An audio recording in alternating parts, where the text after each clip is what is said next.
Next topic है हमारा NFIA। इसका फुल फॉर्म है net factor income from and to abroad. Okay, अभी क्या होता है net factor income from and to abroad? तो NFIA refers to the difference between net factor income earned from abroad and net factor income paid to abroad। इसका मतलब कि अगर मुझे NFIA कैलकुलेट करना है तो सबसे पहले मुझे ये पता करना पड़ेगा कि net factor income earned from abroad by normal resident कितना है and net factor income paid to abroad to the normal resident of other country कितना है।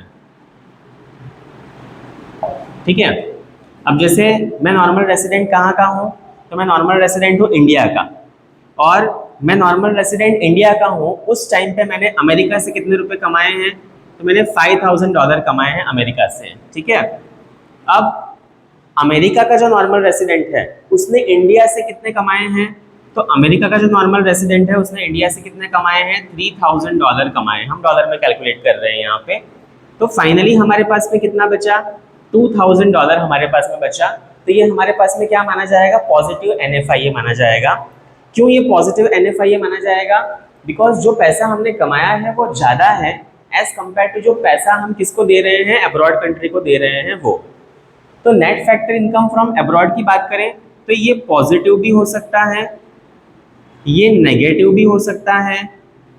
अब ये पॉजिटिव कब होता है, तो when NFIA from abroad is more.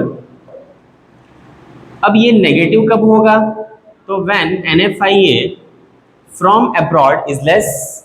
Okay, और ये बैलेंस कब होगा, when NFIA from abroad is equals to NFIA paid to abroad. Okay, this is clear.